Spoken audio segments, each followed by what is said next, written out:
So tonight we have a very special guest, Corey Feldman.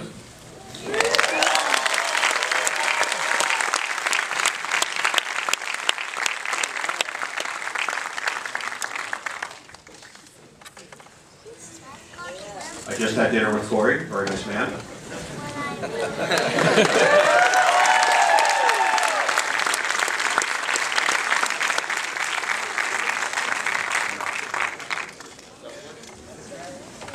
Hello.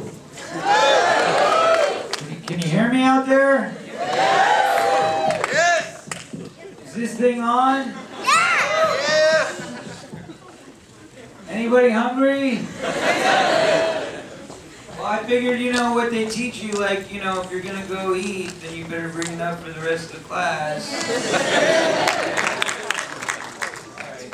That's from Fast Times. I'll just throw out some rice. One for everybody. It's vegetarian rice. Got enough for everybody. For those of you who are standing over there, you can jump on over and sit down. You don't have to stand over there.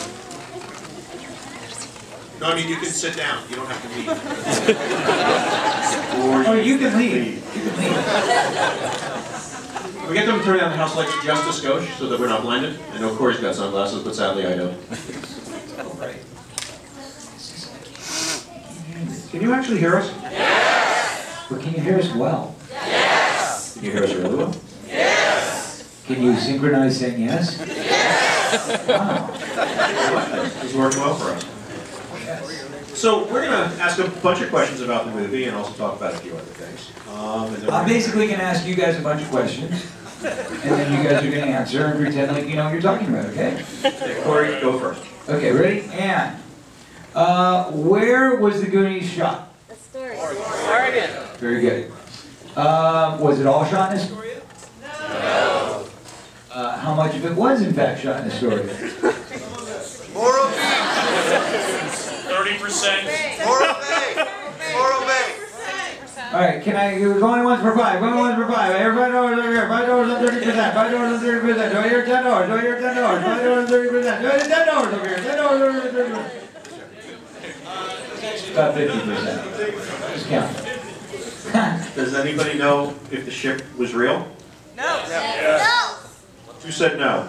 Me. You are wrong. Well, it was real. It was actually a ship-worthy ship. Yes, it was. It was real. No, No, it was. No, it wasn't. It was. Dude, I was on the ship.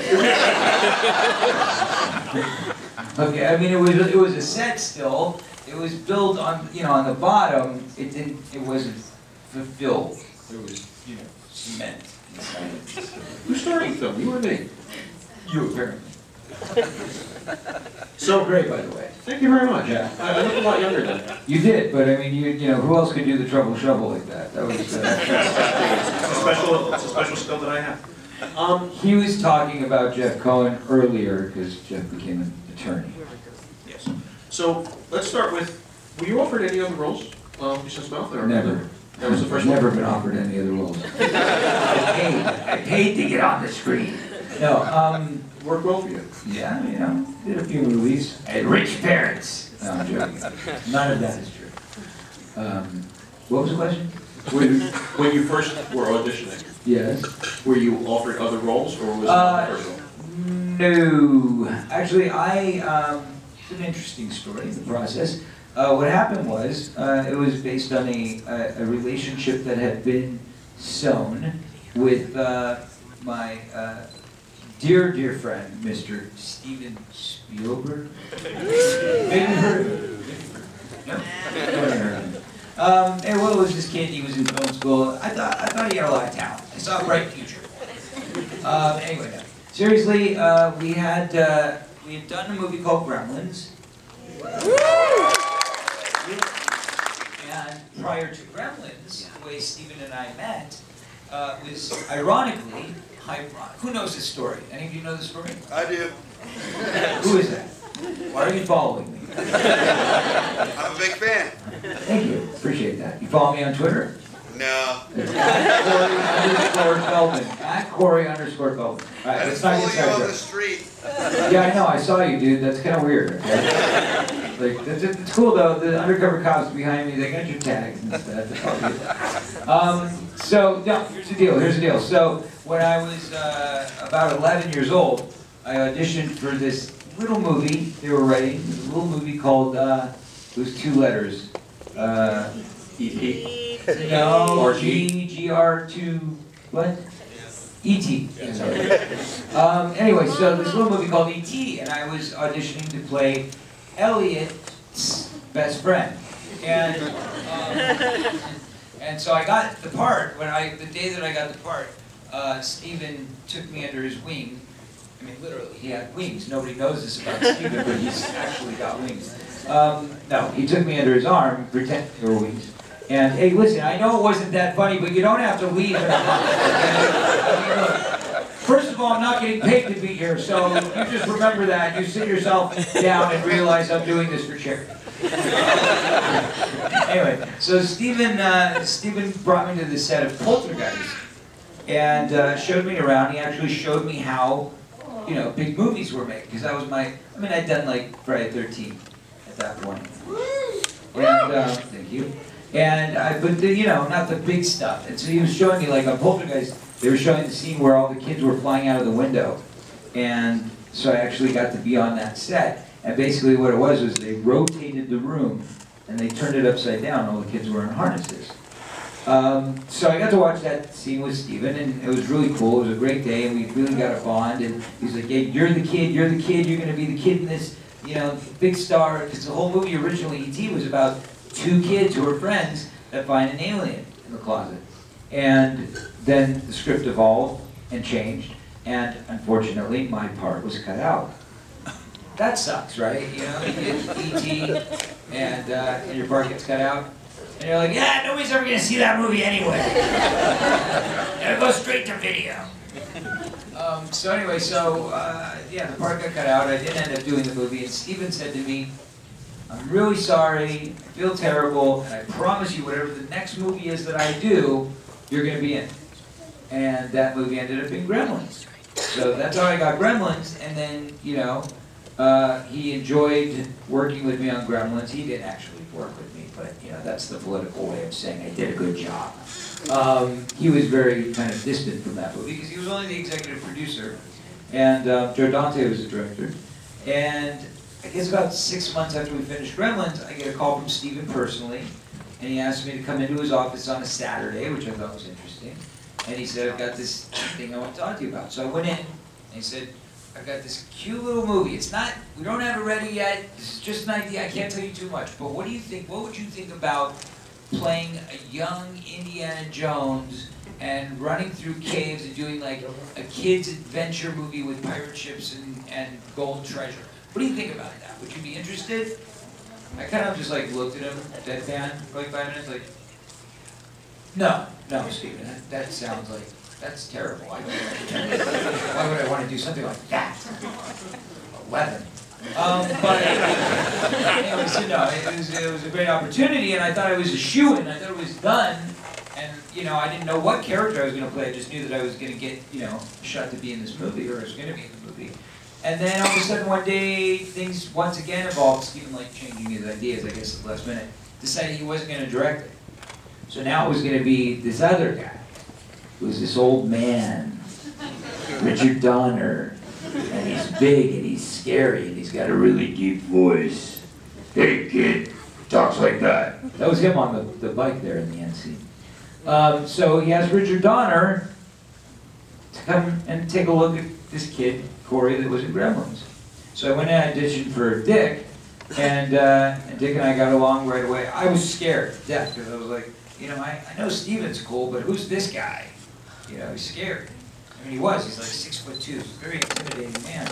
And I guess he loved me. He was like a giant teddy bear, and that was it. And I got the role of Mel. But also, interestingly enough, waiting in the room at Amblin on my second audition before I actually got the part was a group of people waiting in the waiting room, and one of those people who was auditioning against me for Mel was...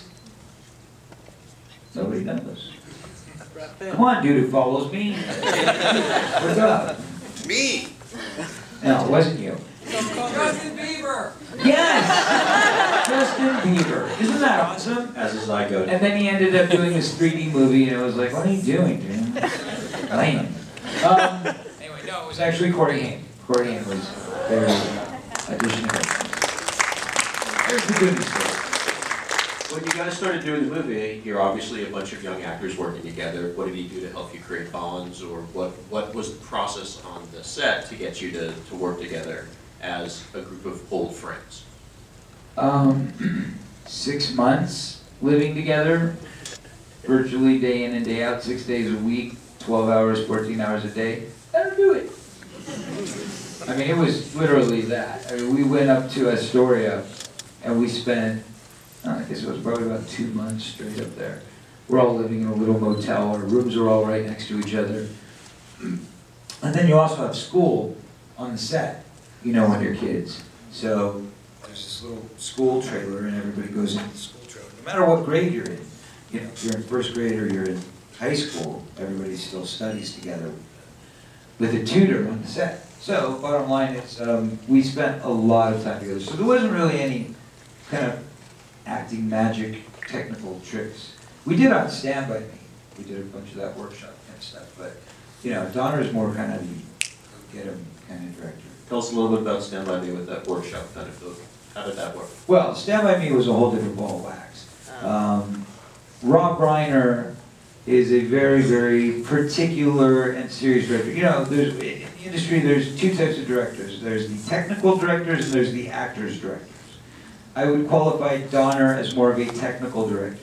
He cares more about, you know, the beautiful, perfect shot and, you know, 1,000 extras and the crane coming down and, you know, that's him. He's about the imagery.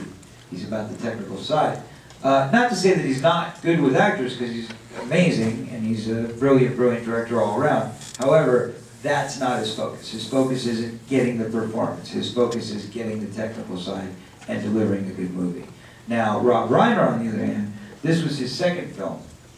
Third film, I apologize. He had done this is Spinal Tap early on, and then The Sure Thing. And then this was his third movie, and thank you. You can leave a tip at the tip jar right there. Thank you. Thank you very much. Good night.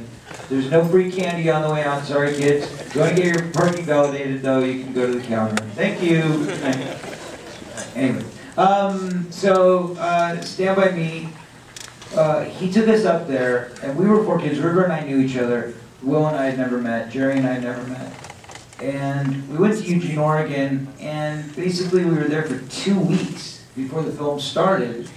Just the 4 of us hanging out with Rob in like a hotel room, doing these weird like acting exercises, where we would do like a mirror game, or we would do a vocal game where we would, you know, escalate our voice. No, it's true. Like one of us would talk at this level, and then the other one would like talk at the same level.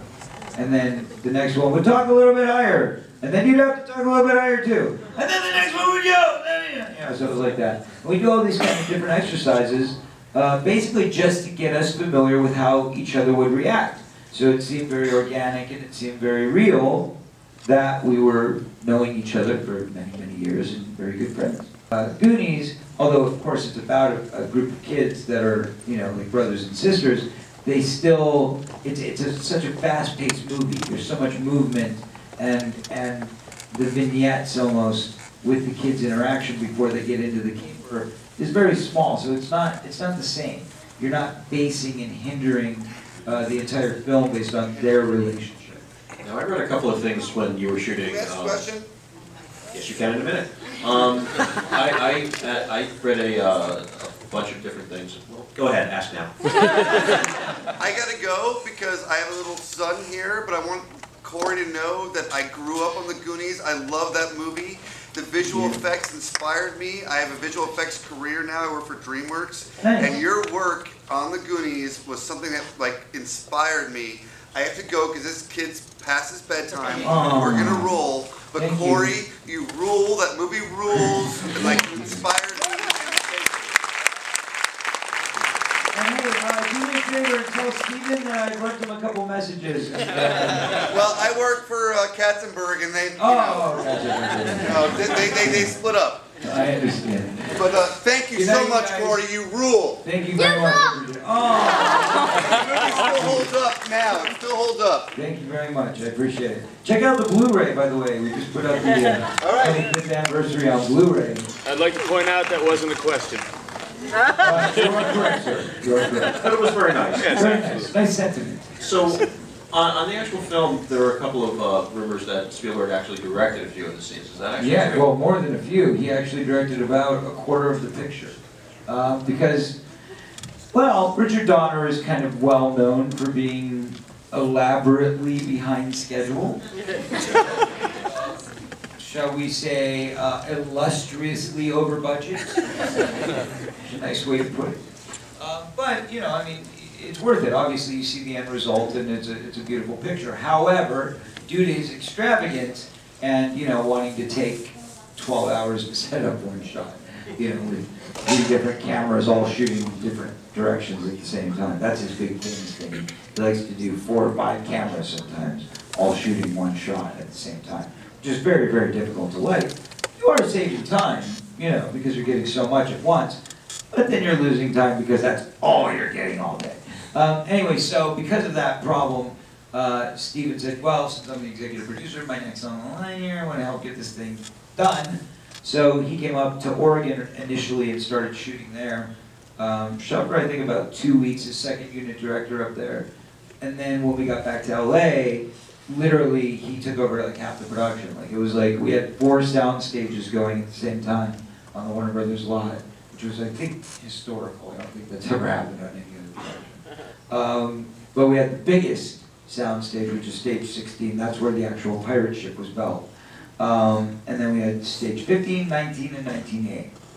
And Donner would be on 2 of the sound stages, and Spielberg would be on the other 2. So he literally had both directors, which was very trying, you know, as an actor, because literally, like, one would be setting up a shot, and then, you know, while they were setting up a shot, you'd go shoot with the other one, and then go to school, and then by the time, you know, you finish for your school, you're ready on the other stage. And, you know, a lot of times there are different parts of the movie. So one you're dirty, one you're clean. You go back, you gotta wipe all your makeup off, put on fresh makeup, change your clothes, put on fresh clothes, you know, back and forth and back and forth. So that's a lot of work.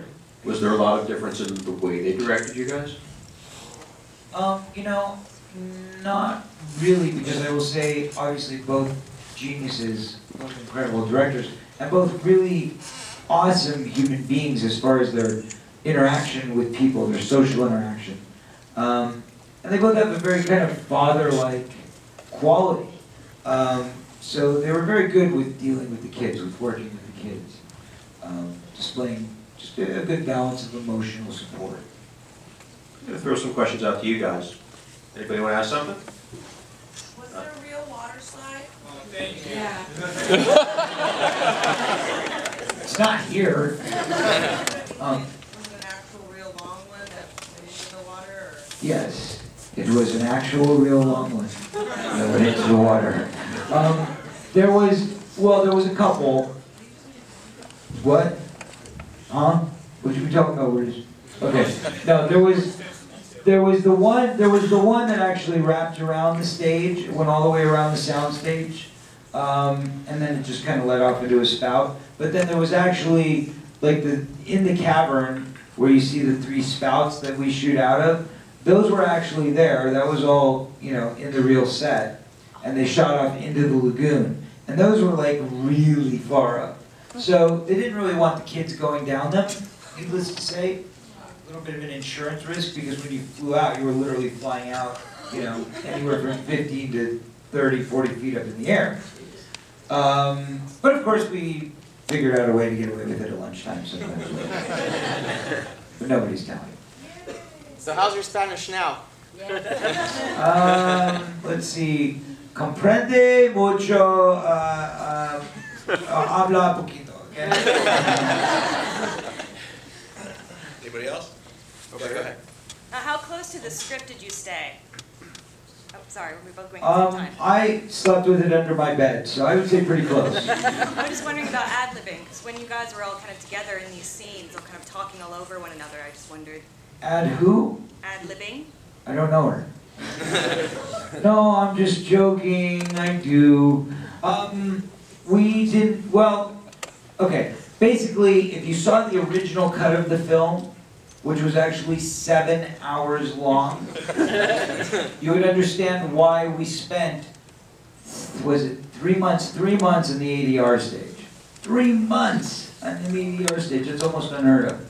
And that was because there was literally 7 kids screaming and yelling over each other at all times. This is pretty much what the set sounded like. They go, all right, everyone, okay, hip hop, okay, here we go, and action. Cut. Ori, did you say your line? I mean, that was it. You couldn't hear anything. I mean, it was nuts. All these kids were just screaming. But that's what was great about it. I mean, Dick has actually said on many occasions, the thing that made the movie feel so organic is that he didn't try to limit us. He wanted us to ad-lib and to scream and to yell and to get excited because it was all of those things that gave it its organic nature. You know, the reason why it felt like these kids really had some kind of peril in their lives is because they were really just kind of expressing what they felt at the moment. You know, I guarantee you it wasn't written in the script for us to say the S word as we were flying out of the chutes when we first saw the pirate ship. Well, talking about organic, let's talk a little bit about the large octopus. What did you think of that thing? I try to keep that private. Oh, right, in the movie that didn't happen. Awkward. The large octopus that didn't end up in the movie, why, is the question, why didn't it end up in the movie? He was shy. No.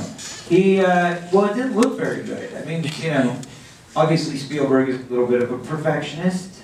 He's been known to be very sensitive about his special effects work. And he just felt that the octopus looked cheesy. How long did you shoot with that, though? I thought you were going to be like, really? It looked cheesy? Because for anybody that's seen the extra version with the octopus scene, they'll know exactly what I'm talking about. There was a lot to cut out. Well, like I said, I'm not joking. The original cut of the movie was 7 hours long. So that's not a joke. So there was like a segment with like these guys in ape suits. The Fratelli brothers went to the zoo, and then there was like a zookeeper, and they got on a train, and on the train the gorillas were on the train too, and then they ended up getting gorillas. I mean, there were leeches. There was a leech scene where we were in the wishing well. We got leeches all over us, and we're like, no, we're about to do that in the next movie I do, Stand By Me. We can't do that twice. Oh, this would be the first one, right? It doesn't matter. No, so we cut that, but then there was, well, the few scenes, have you guys seen the extra scenes, the DVDs, and all that? Yeah? Because there's like the store, like the 7-Eleven or whatever, the convenience store, at the beginning. And then there's also, the octopus scene was put back in certain cuts of the film. The Disney Channel, actually, originally did that. Other questions? Is it true that Richard kept the pirate ship set for you guys to get a natural reaction from shots? Really, most of the kids supposedly never saw it. And what they would do is they literally had it, I mean, it was like, you know, Alcatraz. It was under lock and guard. They had it on the giant soundstage. They had black curtains completely surrounding the actual set piece. So you couldn't even see. I mean, first you had to get through the big metal doors. Then you had to get through the security. Then you had to get through the black sheet that, you know, was covering the entire parameter. And then once you got beyond that point, you still had the set, the back of the set, because all you could see was the back of the caves. And then you had to actually go in to the actual cave itself to see the set. So it was many layers to get to it. However, as much as they said, you know, nobody's supposed to see this, and you can't see it, very private, hush-hush, top-secret security, VIP only. Well, basically, since we shot 6 days a week, you know, the bikes that we rode in the movie, well, they let us have those bikes, and we would use them to ride around the Warner Brothers lot. So a lot of times I would have friends stop by over the weekend. My cousin, who was the same age as me, would come and, you know, we'd go mess around on the back lot at lunchtime and ride our bikes around. Michael Jackson would come by and visit sometimes. We'd go play arcade games in Richard Donner's office. So it was always kind of like, you know, Saturdays were like the day, like, if you got 20 minutes off, they couldn't send you to school, because you can't go to school on a Saturday. So, you know, we would always be like messing around. That was our fun time. So one day, I was riding around the lot with my cousin, we were on the bikes, and we drove by stage 16, and somebody messed up. I'm not saying who, I'm not naming names, but the doors were left open, and the curtains were left open, and there she blows. She was right there in front of me, the big old pirate ship, you know, just, there it was. So I was kind of like one of those double take things, like I'm riding by on my bike, and like I see it, and I'm like, I'm not supposed to be seeing that. I'm not gonna look anyway, but I'm pretty no, I didn't see that. And I just kind of went on riding. And I never told anybody about it, ever. Because it was like, you know, you'd get your butt kicked. I might have gotten fired, I don't know. I mean, they were really, really serious, really strict about it. And then, you know, when we actually had to shoot the scene like a month later where we see it for the first time, that, my friends, was acting. But anyway, so years and years later, like 10 years later, maybe it was longer than that, like 15, 20 years, we did the first Goonies reunion, I think it was 15 years, where we all sat down and we actually did the video audio commentary. And Richard Donner, I'm sorry, Richard Donner sitting there, yeah, we're all proud. None of the kids got to see it before. We kept it secret. Nobody. And I was like, he was like, what? I was like, well, actually, I saw it. And he thought I was lying. Of course, but I wasn't. Anybody else? Go ahead, What's your Rebecca. favorite line of yours in that movie? Good question.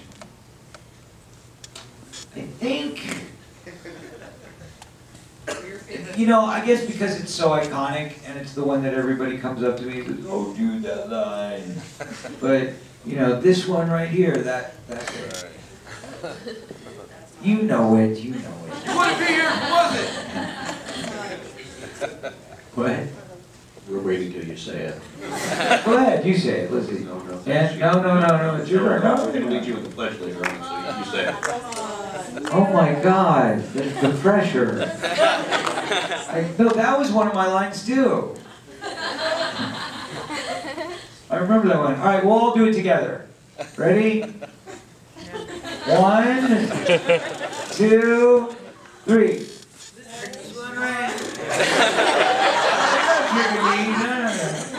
Too clever for that. What other questions? You, sir. Was there any interest in a sequel at the time? At the time? Yeah. I think everybody kind of assumed if it did well, we would naturally do a sequel. Go ahead, back there. Is it true that the jacket you wore was a members only jacket and it went on, it was like a charity raffle and you had the Purple Rain t-shirt and the jacket and it both sold for close to like, I think it was like $50,000 for a charity, is that true? Well, the charity was paying my rent and, you know, hopefully, yeah, I got about that, you know, no. I don't know. I've never heard that story, actually. It was a members-only jacket and it was a print shirt, but I have no idea what happened to them after the movie was over. Go ahead. Did they keep the Fratellis away from you to keep you guys scared of them, or like how did the adults interact with you guys? Oh no, as a matter of fact, I remember, I mean, Joey and I always got along great. I remember a very funny little anecdote is that we were in the hotel lobby where we were shooting the movie in Astoria. There was a little restaurant there, and we'd all just had breakfast. And I was so excited to be working with Joey Pantoliano because I was like, he was Guido the Killer Pimp! I love Risky Business! Tom Cruise is so cool! And so I was like, you know, Joey, I gotta ask you, what was it like to work with Tom Cruise? And he said a very cool thing back to me. He goes, yeah, Tom was a great guy. He was a great guy. He goes, but let me tell you something, kid. You're gonna be a big star one day. And one day they're gonna be asking me, what was it like to work with Corey Feldman? And I was like, oh, shut up. No. Seriously, what was it like to work with Tom? But he was a super cool guy. We loved each other. We all got along very well. Even Robert Davi. Go ahead right there. What was your favorite part filming in the movie? I would say my favorite part, well really, honestly probably my favorite part was the water slides. Because we weren't allowed to go down them, and we had to look at them every day. How torture that is. Every day, like, oh, look at those super cool water slides. Can we get no insurance? Yeah, no, okay. So we couldn't go down them. But the one time that they actually needed to get like our faces going down the slide, you know, it was like I think maybe like 2 or 3 takes, you know, which was really interesting because we had like camera guys strapped between our legs. A little weird, you know, not gonna lie. What was your favorite time in the film? Like the day you were just like, this is just awesome. I mean, you had already done a lot of other things before then, so that was not new to you the entire process. But was there a day you were just like, wow, I'm on a cool film. This is gonna be great. That was like every day. I mean, like, I mean, the day that I found out that I got the part, because it was like I told you, such a process before I actually got the yes, it's happening, you're in, here's the script. I remember getting that script, because all I heard about was Goonies, Goonies, Goonies, Indiana Jones, Adventure, Kids, Pirate Ship. I had no idea what anything else was. I had no idea what Goonies meant or what it was about. And I remember getting that very first script with the red lettered stamped numbers where it said, you know, if anybody gets a copy of this, they're going to trace it back to you and your head will be cut off. And I was like, okay. So I was very excited to get that script. As a matter of fact, I remember jumping up and down. I was living with my grandparents at the time. I was like jumping up and down the kitchen, trying to touch the roof because I was so excited that I got this project. And every day was an amazing adventure. I mean, it was really just what you see on the screen. It was 7 kids having this great friendship, this great relationship. You know, working with Richard Donner was such a pleasure. Spielberg, always a treat. The sets were amazing. And then on top of all that, like if it wasn't already cool enough that you got to do all this stuff and ride around on bikes and go down water slides and hang out on pirate ships, all that stuff, you know, then we had like this amazing array of guests on the set that was literally like the Rolodex, the who's who list of everybody that was cool in the 80s. You know, ranging from like Harrison Ford, Indiana Jones himself was on the set one day, like going through the caves with us, like cool. You know, Pee Wee Herman was actually Pee Wee's Big Adventure was shooting in the lot, the stage directly across from us, where stage 16 was. They were shooting Pee Wee's Big Adventure, and Tim Burton was directing him in his first film. And one day I was walking across the lot. Pee Wee himself stopped me. He didn't look like Pee Wee. He was all Rubens. But he was sitting at the commissary outside, and he stopped me and he goes, excuse me, are you an actor? We're at Warner Brothers. Yes, I'm an actor. And he says, well, you know, you just got this great look, and I was wondering, you know, would you be interested maybe in doing a film for us? And I said, well, I don't know, what is it? And he goes, do you know who Pee Wee Herman is? I said, oh, I love Pee Wee Herman. And he's like, oh, you know who he is? Yeah. He goes, oh, well, that's me. And I was like, yeah, right, whatever, dude. Leave me alone. Why are you trying to talk to kids? And he's like, no, really, I'm Pee Wee Herman. Okay. So we're shooting my first movie, and, you know, I'd love you to be in it. You've got a great look for it, and what do you think? Who's your agent? I said, well, I'll give you all my info, but you can catch me. I'm right over there working on, you know, stage 16. He's like, oh, you're on the Goonies? I was like, yeah. He said, never mind. Sorry. He's like, well, that's, you know, that's a real movie. You know, we're a little movie. And lo and behold, look at Tim Burton now, huh? Anyway, so Pee Wee Herman, Cyndi Lauper, Dan Aykroyd, and of course Michael Jackson and the entire Jackson family. Okay, not the entire Jackson family, but there's a lot of them. But you know, Michael LaToya, Bubbles, Webster, you know, we got them all. What about a day that you were just sitting there going like, oh crap, get me off of this? Did that happen at all? No, I can't imagine that happening. You know, you get your feelings hurt. It's a big family, so people love, they laugh, they fight, they cry, there's emotions. You know, it's like a real family, so you have your ups and your downs, and there's certainly uncomfortable moments, but at the end of the day, It was a lot of fun. It was a big adventure. Now, who knows the Goonies pledge? Anybody? Really? I put it up on the website and everything for all of you to recite? Did you think that you weren't going to do it? All right, nobody knows it? Does Corey know it? Huh? Does Corey know it? I live it! He's a good doc friend. What other questions do you have? I'm a good doc saint, actually. I have two real quick. How much did Chunk eat on the set? And who came up with the truffle shuffle? Well, I didn't actually stand behind him in the food line to watch his daily intake, but if you like, I can try and research that for you, and I'll leave a notation on the website. Or you can go to my Twitter and follow me at Corey_. And then the second question was what? Who came up with the truffle shuffle? Oh, I believe that would have been the writer of the film, Christopher Columbus. Well, unless there's an amazing last question, does anybody have an amazing, phenomenal last question? Okay, that person's raising their hand pretty high back there. That guy, yeah. And it's phenomenal, right? Yeah. Okay, because if it's not, you know we take you out and beat you.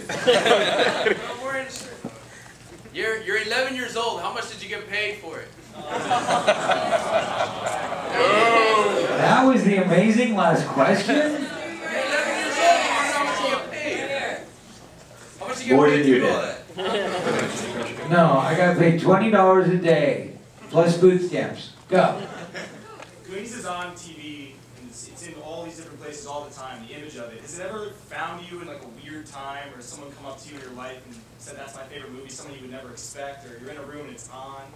Has it ever like followed you somewhere unexpectedly? It follows me. It's, you know, it's one of those movies that, it's like being in Wizard of Oz or Willy Wonka, or, you know, one of those classic family, I mean, it literally is. Warner Brothers has said that it is the biggest title in their entire family lineup. Like, what does that say? Because I mean, we're talking, that's the same studio that does Willy Wonka, right? And all the Bugs Bunny stuff and everything. And that's their biggest family title. So, yeah, you can't escape it. You know, I mean, Martha Plimpton once told the story of she was doing Shakespeare in the park. And I think like Othello or something, you know, very serious. Somebody shouts out in the audience, Goonies!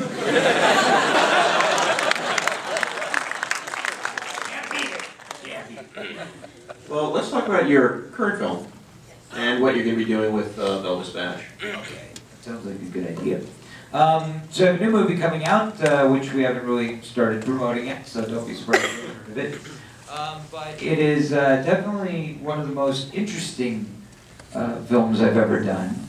It's a political comedy, kind of like you can't really explain it. But there is actually a nod to Goonies in this film. You know this part of it, but one of the wrestlers from the Goonies Cyndi Lauper video, the Iron Sheik, appears in the film. Jabroni. Jabroni, exactly. You're actually going to be promoting it much like Kevin Smith is promoting Red State, which is kind of an interesting new way for people to promote films, which is to go out on tour with them to try and generate buzz that way, get some critical response and bloggers to reach out for that. It's actually a great new way for people to start looking at how they can market their own independent films. This is a smaller film, and that's what makes it unique, and then you have star power behind it, which I think is a great opportunity for people who are really interested in it. So it's an interesting study, and you should take a look at that. You should also take a look at what Kevin Smith is doing for Red State in order to be able to see new ways of distributing, because the big distributors are only going to be distributing big films, and that's their business. But there were also still great little films like these that have a marketplace, and you know, that's sort of what I was throwing back to you is, you know, you're going to be doing some tours, you're going to be bringing it out, you're going to be doing Q&As with the people. Basically, we're just getting underway. It's just a brand new thing. It's a brand new endeavor. But basically, we started off in Chicago. We had one kind of premiere test screening to see how the system would work. And we showed the movie. It was a sold-out night. I came out afterwards. I introduced, the film, and I did a Q&A, signed some autographs afterwards. And we found that it was very effective in, kind of it's like a direct experience with the audience, because you have to look at it this way. People are used to spending money to go see like a big, giant, huge budget movie. But they don't really want to spend money to go see a little independent movie. Those movies either go straight to video or they end up in the art house screens. But you find with movies like Paranormal Activity or Blair Witch, going back a few years, every once in a while you get very lucky and you find a little gem. You find a little movie that was made for very little money that ends up being a giant blockbuster because it's really a good movie. And the thing is, as you said, the market has gotten so tough, that really there are no little movies anymore. I mean, they've really kind of gotten pushed out of the game because the DVD market has slowed so much. Basically what it is these days is you either have the giant monsters or you have, maybe like $5–8 million direct-to-DVD movies, and that's it. The little guys are being cut out, and there's all these amazing artists out there. So we're kind of looking at this as a new platform, a new way to approach people, to be direct to the consumer, and give the audience a little something extra. So part of the idea is an interactive experience, kind of like they used to do in the old days. When film started out, there was a show before the movie. They had a live orchestra, they had a guy sitting behind a piano, they had people come out in makeup and costumes. So, not that we're going to have makeup and costumes or a guy behind a piano, but we are going He'll to be in front of a piano, just to be clear. Exactly. But we are going to start bringing this to different markets and test it out and see what it's like to kind of bring some of that old Hollywood back into it. Come out with a couple members of the cast, the director, do a Q&A afterwards, and really get the audience an opportunity to be involved. And it gives us as filmmakers a chance to distribute our own films and get them out in the theaters where they belong. And it's something that as aspiring filmmakers, which I know some of you are, it's an interesting way that you should start looking at how to do these things too. So Corey actually does have to leave, but I do have his checkbook in his wallet. Would anybody like anything? I offered him food. I want an autograph. Wait, weren't you supposed to leave like an hour ago because you're like, wait a minute. They're just making sure that you get out of here. We've been scammed. Come on, for me, please. Okay. And I will say this, Corey actually does have to leave because he has another commitment after this, so unfortunately this will be the one autograph. There will not be an opportunity to take pictures, so thank you very much for